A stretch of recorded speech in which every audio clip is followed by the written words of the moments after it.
دروازے سے ہٹے گا اور جو ان کے دروازے پر آئے گا اسے معرفت کا رزق ملے گا، اسے بصیرت کا رزق ملے گا، اسے صحت کا رزق ملے گا، اسے ساری کائنات کی دولتیں ملیں گی جو ان کے دروازے پر آئے گا۔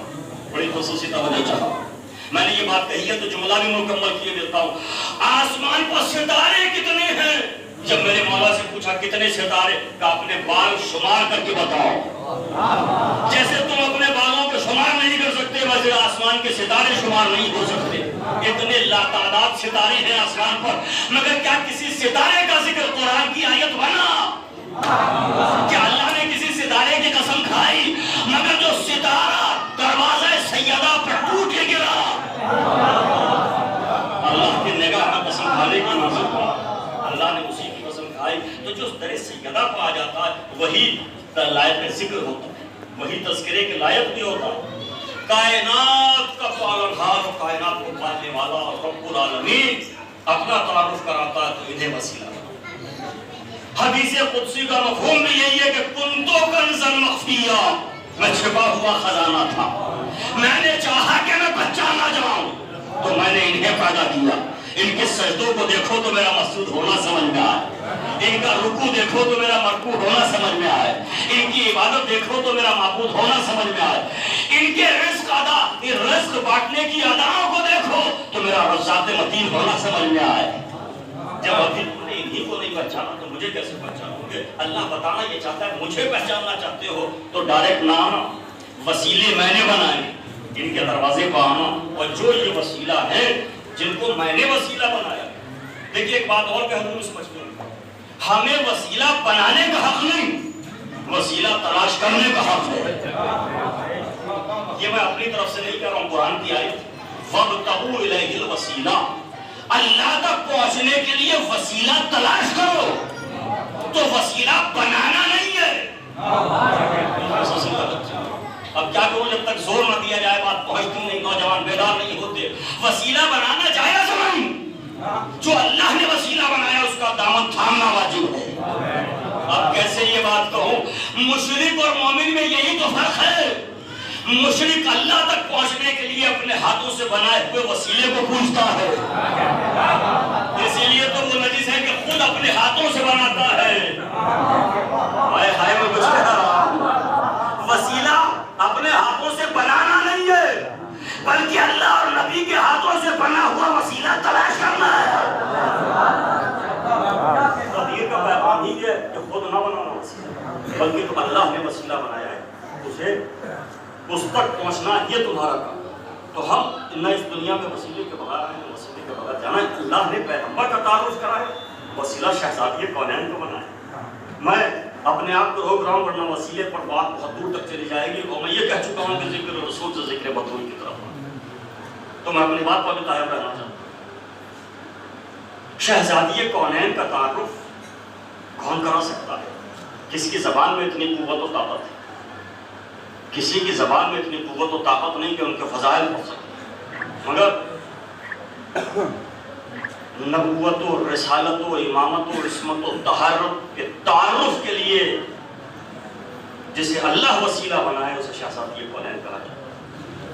شہزادی کونین مادر حسنین، ام السبتین، مرکز ثقلین، لنگر سفینہ امامت، مصدر نجابت، مرکز سیادت، دختر نبوت، ہمسر ولایت۔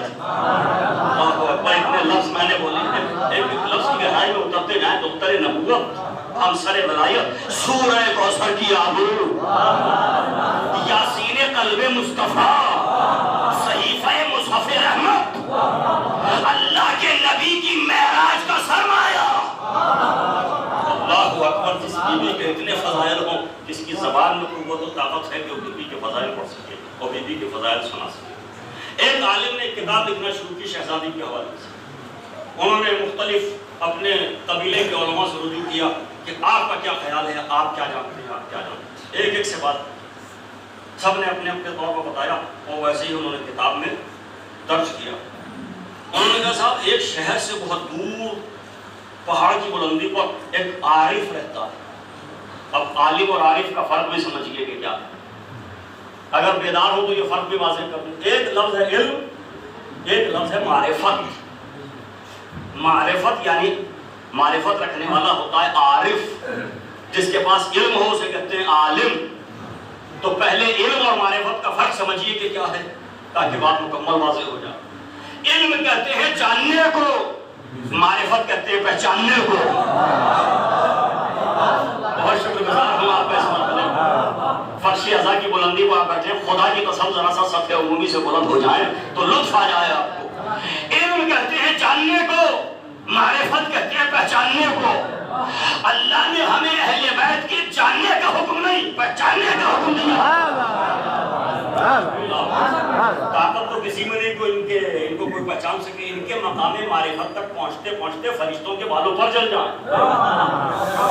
ان کے مقام معرفت تک پہنچتے پہنچتے, ارے جن کے پیش نظر معراج کا وہ جملہ ہے آگے بڑھا تو بالوں پر چل جائیں گے. اور تو اس جملے کا لطف لیجیے. ان کے مقام معرفت تک پہنچتے پہنچتے فرشتوں کے بالوں پر چل جائیں. کون پہچان سکتا ہے؟ مگر بقدر تقاضائے بشری جتنی ہماری حیثیت اور اوقات ہے, ہمیں کوشش کرنا چاہیے کہ ہم انہیں پہچانیں.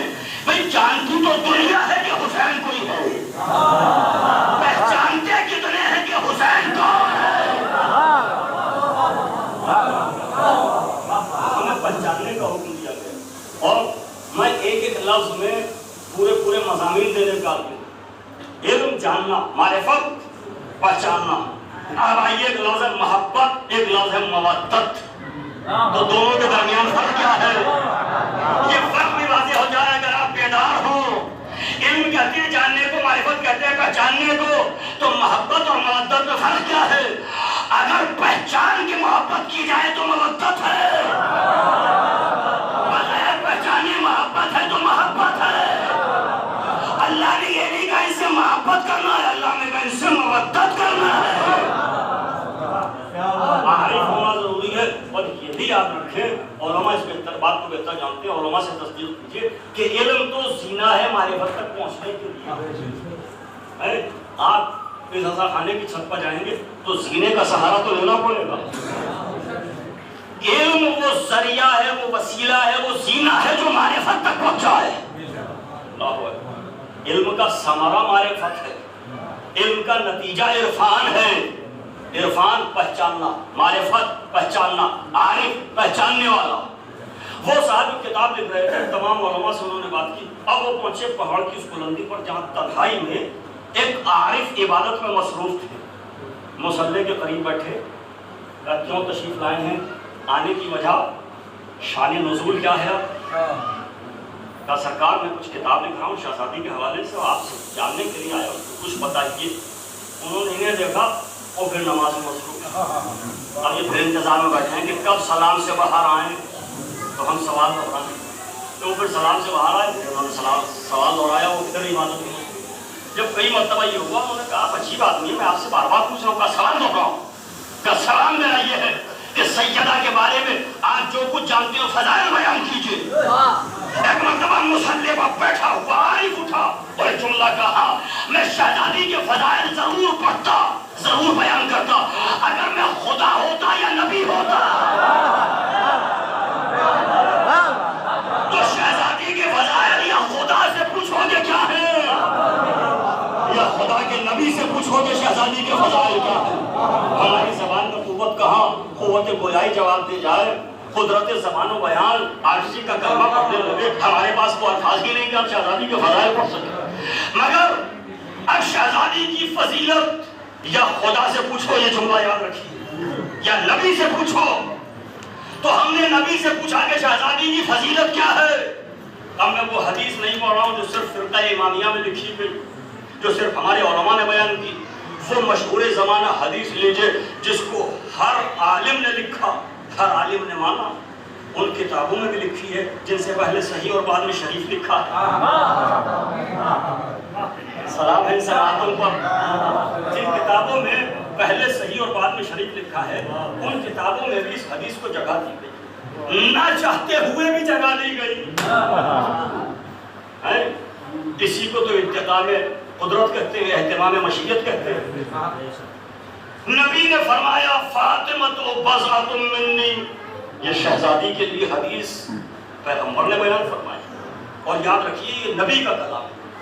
ایک جملہ آہستہ کہوں، نبی کا کلام کلاموں کا نبی ہوتا ہے، نبی کی بات باتوں کی پیغمبر ہوتی ہے، یہ نبی کا کلام ہے۔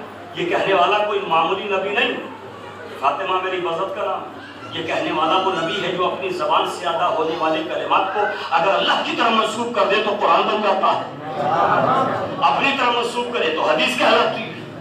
جو فما ینطق عن الہویٰ کی منزل پر، جس کی عصمت تکلم کی قسمیں مشیت نے کھاؤ، جس کی عصمت تکلم کی قسمیں خدا کھاتا ہو، وہ نبی کہہ رہا ہے کہ فاطمہ تو وضعت منی۔ اس حدیث کا ترجمہ سن لیجئے اس طالب علم سے تاکہ بات واضح ہو جائے۔ اس حدیث کا ترجمہ آج تک جو کیا جا رہا ہے وہ یہی ہے کہ فاطمہ میرا ٹکڑا، میرا جز، میرا حصہ۔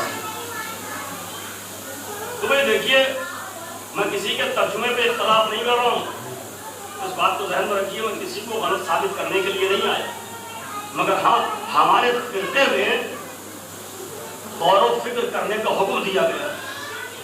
فکر کے دروازے کھلے ہونا چاہیے۔ ارے بھائی تحقیق کے دروازے تو کھلے ہونا چاہیے، تحقیق کے دروازے ان کے بند ہو جائیں جن کے امامت کا دروازہ بند ہو گیا ہو۔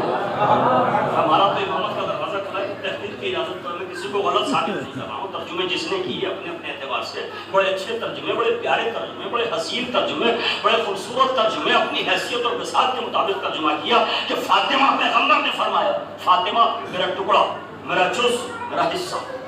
اور اس مجلس میں جو علماء تشریف فرما ہے میں ان سے پوچھ رہا ہوں، پیغمبر نے عربی ہی میں تو کہا، بالکل، تو اگر عربی میں کہا اور جز ہی پیغمبر کو کہنا تھا، ٹکڑا ہی کہنا تھا، تو مولانا محسن صاحب جز تو خود عربی ہے، پیغمبر کو سیدھے سیدھے کہنا چاہیے تھا یہ میرا۔ اگر پیغمبر نے کہا فاطمہ میری بزت بے زوال انت بزت، آج تک جو ترجمہ ہو رہا ہے ذرا جا کے سننا، جو ترجمہ یہ طالب علم کر رہا ہے، آج تک ترجمہ ہو رہا ہے فاطمہ میرا ٹکڑا، میرا جز، میرا حصہ، میرا پارٹ۔ بزت کے معنی جز ہیں، مجھے اس سے اختلاف نہیں، مگر جز ہی نہیں ہے، کچھ اور بھی ہیں۔ وزت کے معنی ٹکڑا ہے، مگر صرف ٹکڑا ہی نہیں، کچھ اور بھی معنی ہے۔ جاؤ لغتیں اٹھاؤ عربی کی اور لٹریچر جمع کرو، عربی اور ادیبوں کا لٹریچر جمع کرو، اردو ادیبوں کا لٹریچر جمع کرو، اور بزت کے معنی ڈھونڈو گے کیا ہے۔ اب میں بزت کے معنی بتا رہا ہوں۔ بزت کے معنی سرمایہ، بزت کے معنی دولت، بزت کے معنی جمع پونجی۔ ہائے میں پوری مجلس پڑھ چکا آپ کے سامنے، پیغمبر کہہ رہے فاطمہ میری بزت کا نام ہے، یعنی نبی نے بتا دیا جو رسالت کا سرمایہ اسے فاطمہ کہتے ہیں۔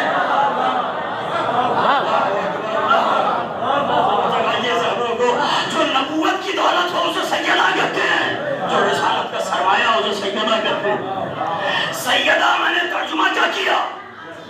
میں نے ترجمہ کیا سیدہ نبوت کی دولت، سیدہ رسالت کا سرمایہ، یہی ترجمہ کیا نا۔ آپ حیرت میں ہیں کہ کیا ترجمہ کیا؟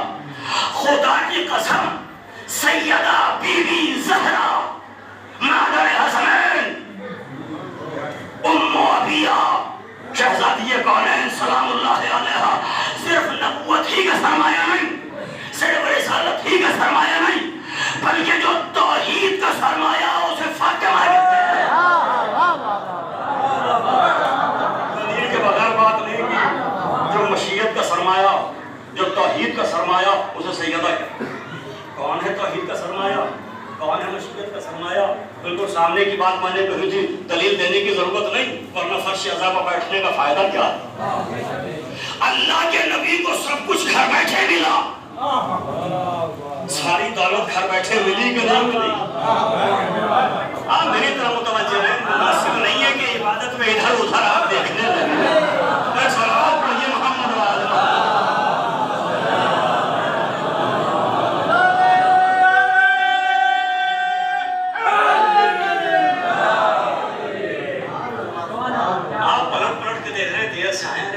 کام میں مصروف ہوں گے تو دیر سے آئے ہیں، کوئی ضروری کام رہا ہوگا تو دیر سے آئے۔ سب بس اس پر پاشا نہیں ہوتے کہ 10 بجے سے پہلے آ جائیں، سب ایک جیسے نہیں ہوتے، سب کا اپنا اپنا مزاج ہے، مزاجوں میں اختلاف ہے۔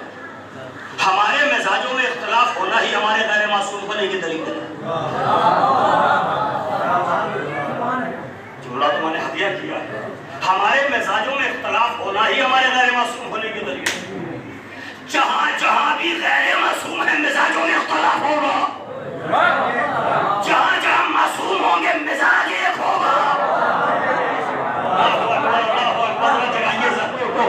ارے بھائی لوگوں کے بنائے ہوئے چار امام ہو, چاروں کا مسلح ہو, چاروں کے فتووں میں